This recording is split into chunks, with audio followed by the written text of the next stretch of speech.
sujet d'hommes et de femmes qui ont les mêmes droits et les obligations. Aucune frange ne doit être supérieure, les individus doivent être sur le même pied d'égalité. Pourtant, l'histoire nous renseigne que les femmes, du seul fait de leur sexe, ont été victimes de discrimination. Et ça, nous allons partir de la déclaration de 1789, la déclaration du citoyen et des droits de l'homme. On se dit, mais cette déclaration, c'était en 1789. Qu'est-ce qui s'est passé? C'était une déclaration qui était forcément axée que sur les hommes. Alors, il y a une dame qui s'appelle Olympe de Gouges qui s'est dit, mais tiens, on ne peut plus accepter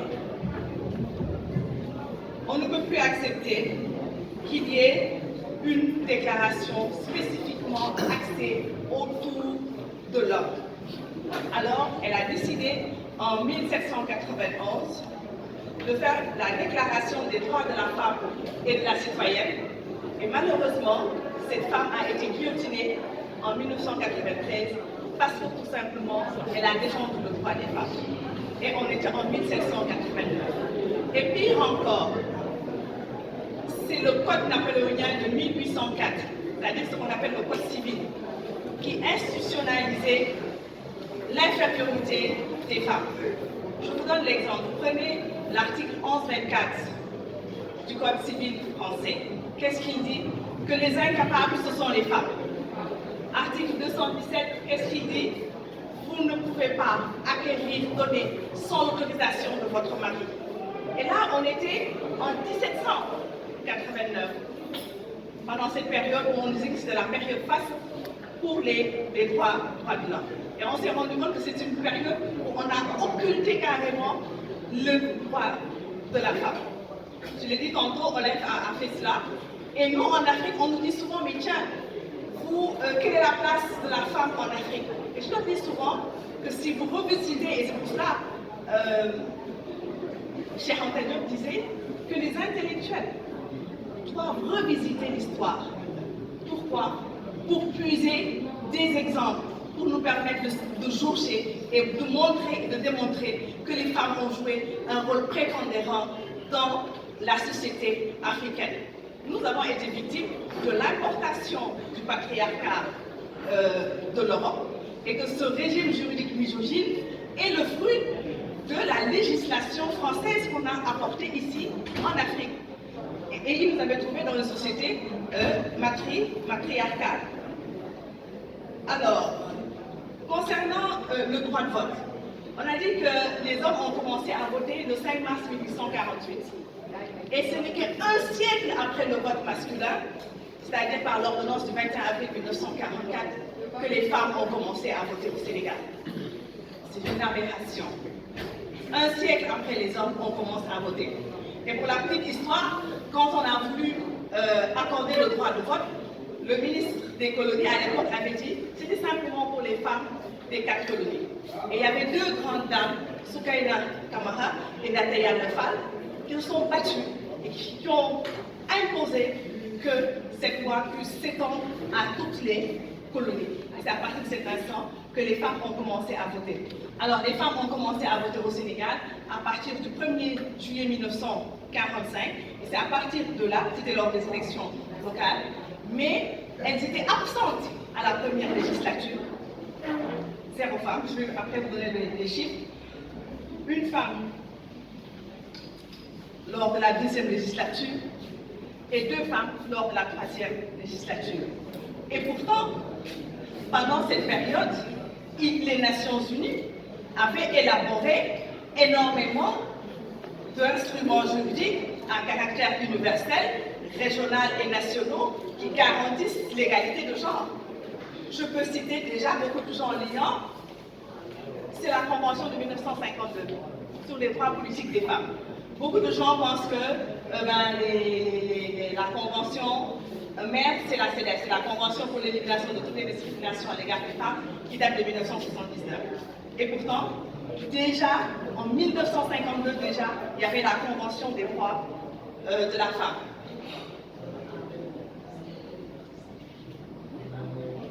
Nous allons rapidement faire une rétrospective des valeurs de l'Afrique précoloniale favorables au leadership des femmes, le matriarcat, fondement de la tradition africaine qui est caractérisé par une gouvernance inclusive, paritaire, équipe des femmes, avait accès à tous les emplois de chef d'État à chef de gouvernement, de ministre à militaire, mais également de société, disposait de chartes inclusives à l'image de la charte de Kukukamfuga de 1936. Et cette charte, moi, il y a deux articles que je retiens souvent pour cette charte. C'est l'article 14 et l'article 16. L'article 14 dispose n'offensez pas les femmes. Et l'article 16, en plus des occupations quotidiennes, les femmes doivent intégrer les gouvernements. Et ça, on est en 1236. Cela prouve quoi? Cela prouve que pendant tout ce temps, l'Afrique était sensible à la promotion des droits des femmes. Les femmes ont joué un rôle de premier plan dans l'Afrique, comme les reines éthiopiennes, Cléopâtre, Nefertiti ou Aksatou. En Afrique de l'Ouest, la reine de Saba, actuelle Éthiopie. En Afrique australe et centrale, la reine d'Angola qui offre une vigoureuse résistance aux Portugais trafiquants. La mère de Shaka Zulu, la reine du Nigeria, la reine de Saba, le royaume de Baoulé en Côte d'Ivoire, la reine Kassa, la princesse Yenega du Burkina Faso. Tous ces exemples prouvent que les femmes ont joué un rôle important dans la société précoloniale. La responsabilité du colonisateur dans le recul des droits de la femme. Je disais tantôt que le Code napoléonien de 1804 institutionnalisait l'infériorité des femmes. Et vous allez voir, l'article 19 rejoint ce que Oumi nous disait tantôt. Une femme française qui aura épousé, c'est simplement pour faire la corrélation entre le droit français et le droit sénégalais. Vous allez vous rendre compte, je vous donne l'article 19, une femme française qui aura épousé un étranger suivra la condition de son mari si elle devient veuve. Elle recouvrera la qualité de française pourvu qu'elle réside en France.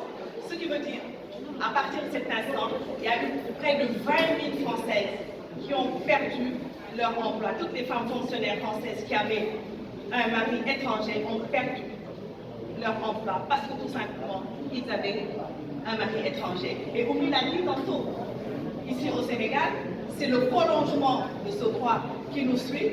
Et heureusement, Oumi l'a rappelé, c'était en 2013 que le président Macky Sall a corrigé cette discrimination parce qu'avant, les femmes n'avaient pas. Si vous voulez des enfants sénégalais, mariez-vous à des Sénégalais. Sinon, vous n'allez pas transmettre votre nationalité à vos enfants. C'est la même chose pour l'interdiction de recherche de paternité, l'article 196 du Code de la famille du Sénégal et l'article 340 du Code civil français. C'est la même chose aussi pour la recherche de paternité, pour la puissance maritale, article 153 du Code civil du Sénégal et 344 du Code civil français de 1804. C'est dit que toutes ces dispositions-là ont été importées par le colon. Et on veut nous faire croire que l'Afrique est un continent où les droits des femmes sont bafoués. L'Afrique est un continent qui fait une abstraction des droits des femmes. Alors que si vous revisitez l'histoire, et comme le disait le président Poète, qu'un homme sans culture est un homme sans identité, nous avons une identité. Et nous sommes nostalgiques à la limite de retourner à cette Afrique précoloniale où vraiment il y avait une excellente place pour les femmes. Mais maintenant, si nous faisons une vision claire, nette, par rapport à la situation des droits des femmes au Sénégal, on peut dire, et ça avec beaucoup de fierté, qu'il y a eu énormément de grandes actions et de belles actions. L'une des plus belles actions, c'est la loi du 28 mai 2010. C'est vrai, tout le monde dira, c'est l'acquis majeur. Mais les gens ont oublié qu'il y a eu un très long processus pour en arriver là. L'ascenseur social était en panne et on a pris les escaliers marche après marche pour en arriver là.